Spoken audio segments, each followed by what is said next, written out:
मेरे ऑफिस को, my office receives an instructive request that I should speak in Hindi.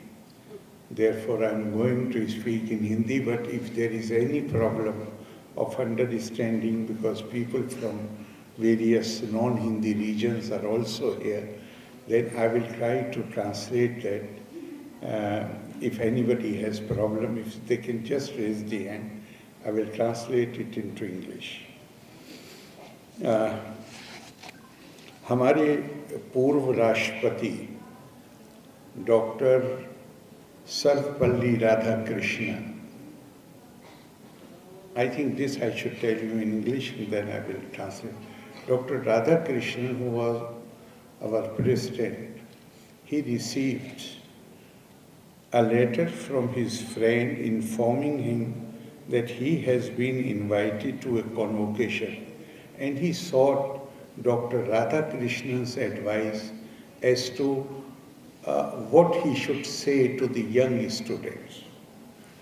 Dr. Radhakrishnan wrote back saying that I have been a teacher all my life and I have attended so many convocations, but I have never found a better convocation address than what was said almost 5,000 years back, Satyam vad dharmam cha.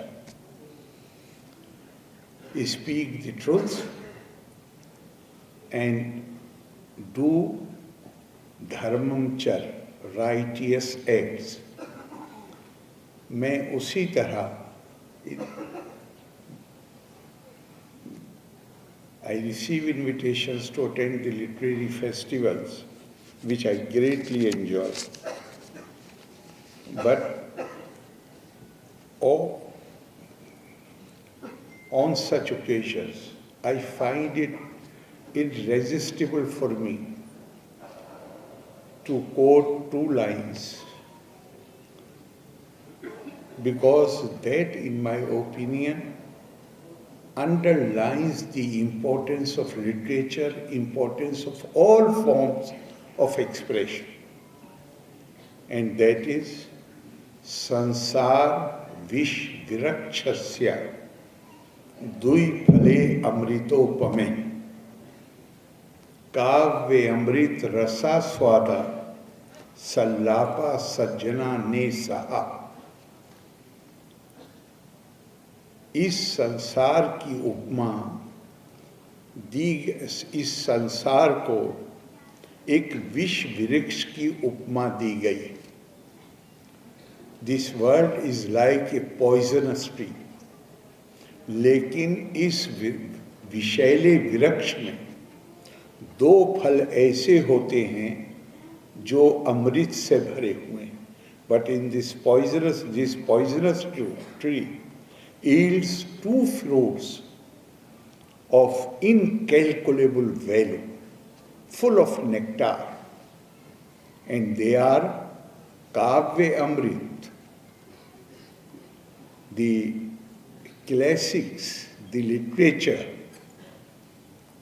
and the second fruit is company of the noble persons. सज्जनों के साथ संवाद और सज्जनों के दर्शन, ये दो अमृत से भरे हुए फल हैं जो ये विष वृक्ष पैदा करता है. इसी के साथ एक और बात भी कही गई. एक प्रश्न किया गया है और ये उपनिषद से है. किम साहित्य, किम कला, किम संगीत, किम नृत्य. What is literature? What is dance? What is music? And all these fine arts. The answer given is Kam Paramatmani Lati Girhati Iti Sahitya Iti Kala Iti Nritya Iti Sangeet. what brings us close to the supreme truth. That is the purpose of literature. That is the purpose of fine arts, all forms of art, whether it is dance, music, or anything. So I would like to express my gratitude to the organizers for inviting me to this event and giving me this opportunity to meet those who are today producing literature or who pursue literature, who love literature, and also have the opportunity to meet them and to speak to them. Thank you very much. The previous speakers have spoken about the Indian knowledge tradition, Bharat की ज्ञान परंपरा. ये ज्ञान परंपरा, and knowledge is pursued all over the world. What is the distinctive quality? क्या विशेषता है भारत की ज्ञान परंपरा की? एक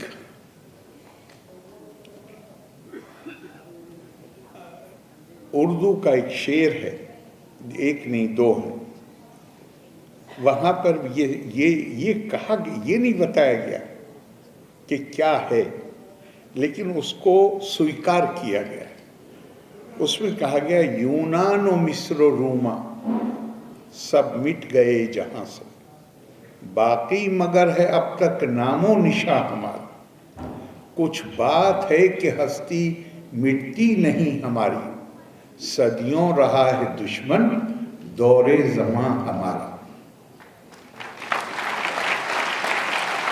Now, this is fascinating. After all, there have been many ancient cultures. बहुत पुरानी सभ्यताएं दुनिया, हम अकेले नहीं. आज का मिस्र, आज का यूनान लगभग उसी भौगोलिक क्षेत्र में रहता है जहां उनके पूर्वज रहते थे, हजारों, few thousand years back. लेकिन उनका अपनी पुरानी सभ्यता से कोई रिश्ता नहीं बचा. उसकी बात करते हुए अल्लामा इकबाल कहते हैं कि भाई ये यूनान की, मिस्र की सभ्यता के निशान ख़त्म हो गए, मगर हमारा नामो निशान है. कुछ बात है कि ये नहीं बताते कि क्या कारण है, कहते हैं कुछ बात है. ये बात क्या है? I feel that Gurudev Rabindranath Tagore has revealed what is this path. ये कुछ बात क्या है? What is that secret of the continuity of the Indian civilization? वो कहते हैं ज्ञान परंपरा. आप देखिए, मैं पहले first I would like to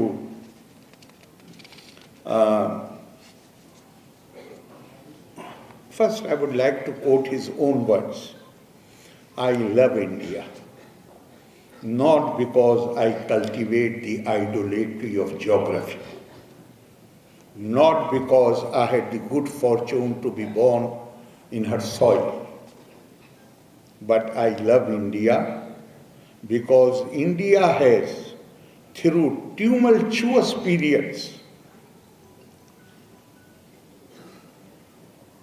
successfully saved the living words which issued from the illuminating consciousness of her children. मैं भारत से अगाध प्रेम करता हूँ.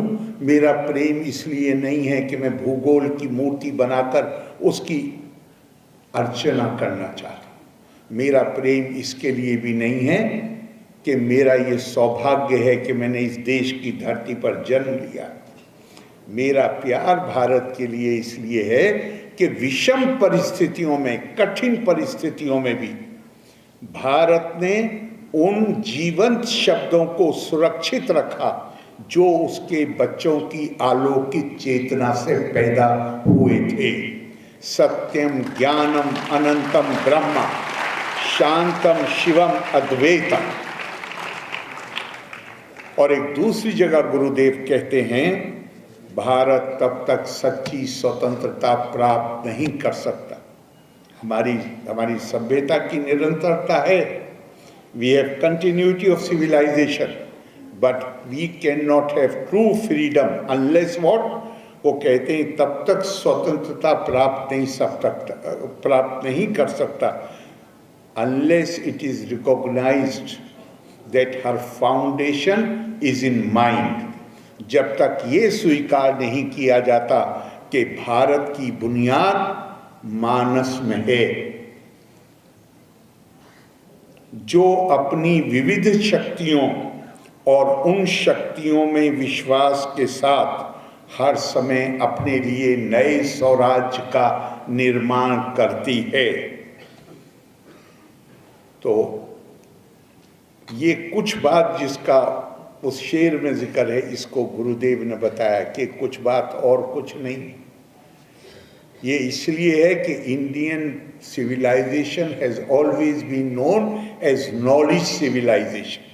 Our inordinate commitment and devotion to pursuit of knowledge, tapa swadhyay niratam, ever devoted to the pursuit of knowledge, ये जो ज्ञान की परंपरा है, इसने हमारी सभ्यता की निरंतरता को सुनिश्चित किया।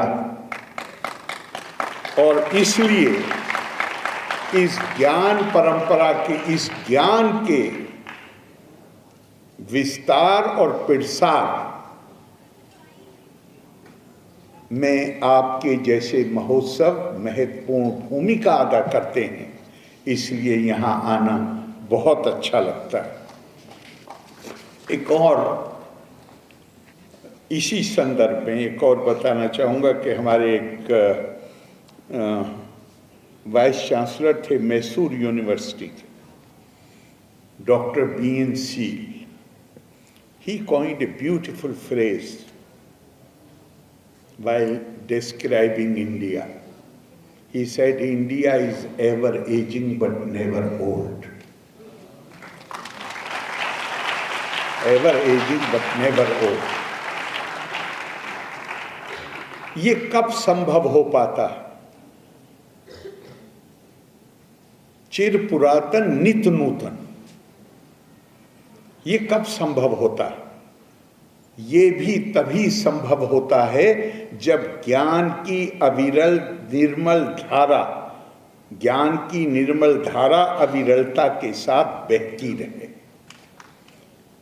ये तभी संभव हो पाता है, वरना तो संभव नहीं हो पाता। और इसीलिए अब सोनल जी ने विद्या और ज्ञान के बीच का जो फर्क है वो हमें बताया, मैं वहीं आना चाहता हूं कि हमने ज्ञान को, विद्या को भी को दो श्रेणी में रखा है, अपरा विद्या और परा विद्या। और people may be surprised to know, अपरा विद्या, all physical sciences, social sciences, humanities, everything। But Indian mind, even Vedas, Upanishads and other religious texts, they have also been placed in the category of apara vidya, not para vidya, the supreme knowledge. What is supreme? The second category is para vidya, supreme knowledge। उसमें वेदांत नहीं है, उसमें उपनिषद नहीं है, उसमें जैसे और branches, all disciplines of learning, they have also been included in that। para vidya में क्या है? para vidya वो है because for us God is not somewhere up in the heavens। देहो देवालया प्रोक्तो जीवो देवा सदा शिवा। वो, it's a matter of experience। It is not enough to say I believe। What is needed is I know, I will try to know. Know thyself. आत्मज्ञान उसी को कहा गया है ब्रह्म ज्ञान। वो क्या है?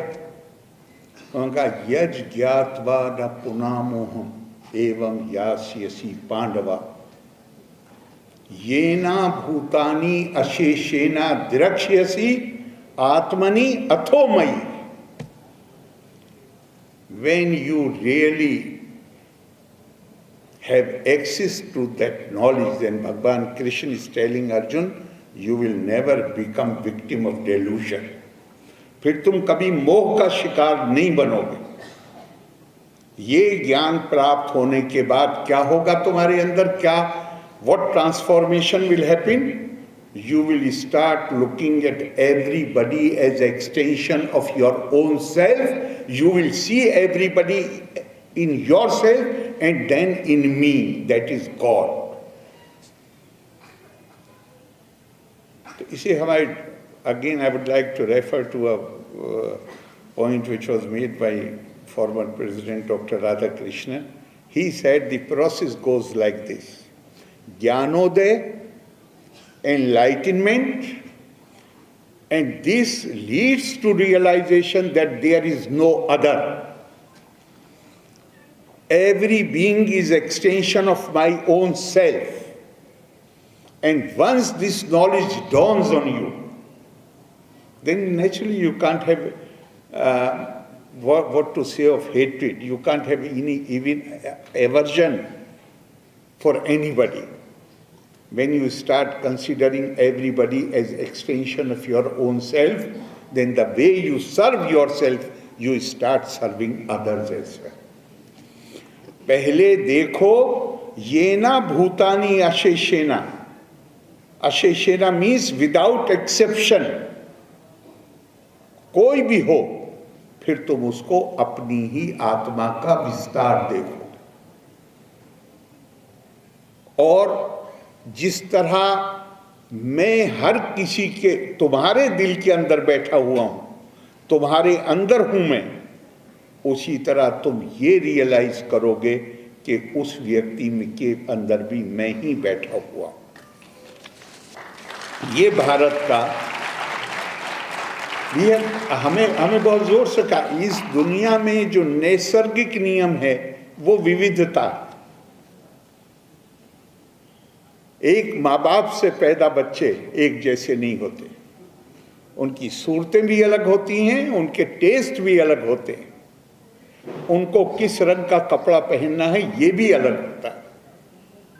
तो हमारी संस्कृति हमसे कहती है, ये मैं इसलिए कह रहा हूँ कि साहित्य को तो ये चिरंजीवी मूल्य हैं, आदर्श हैं, इनको ही प्रतिबिंबित करना पड़ेगा खुद चिरजीवी होने के लिए। तो वो कहते हैं कि ये नैसर्गिक है, ये विविधता, बहुधा, अनेकता, इसका सम्मान करो, इसको स्वीकार करो।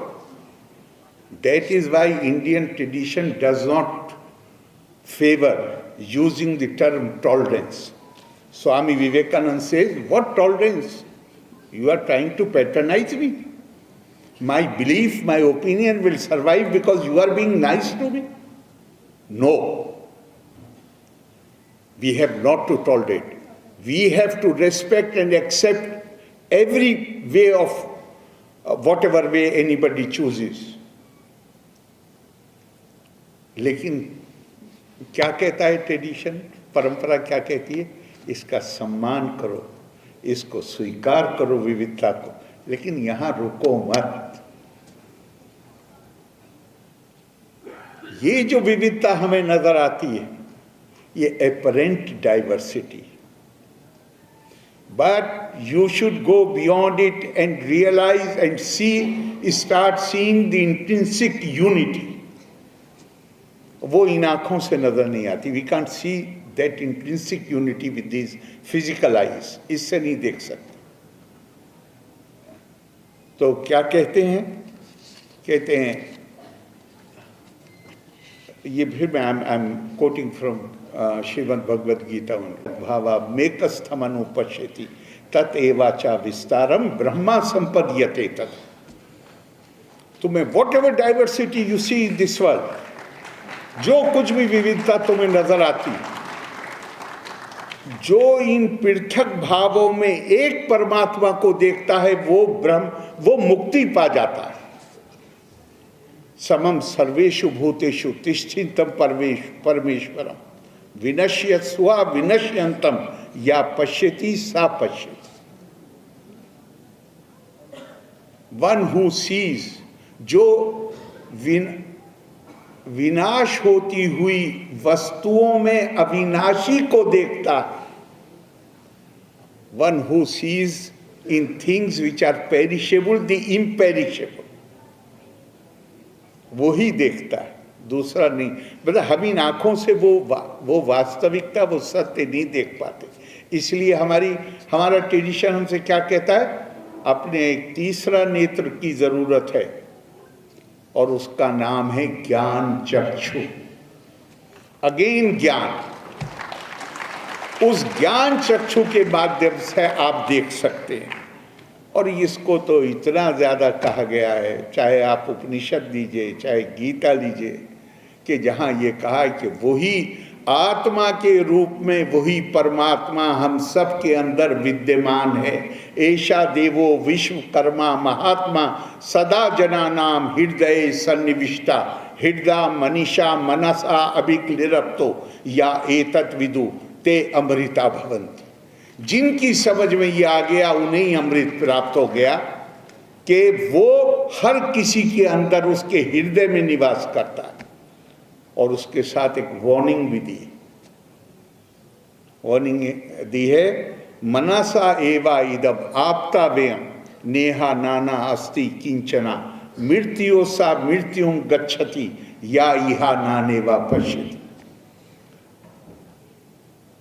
अपने with your intellect, with your mind, you can realize that, I mean, it's only when you use your जो ज्ञान चक्षु, that third eye, तो आप ये देख सकते हैं कि ये जो डाइवर्सिटी, विविधता बहुधा हम देखते हैं, ये आभासी है, एपरेंट है।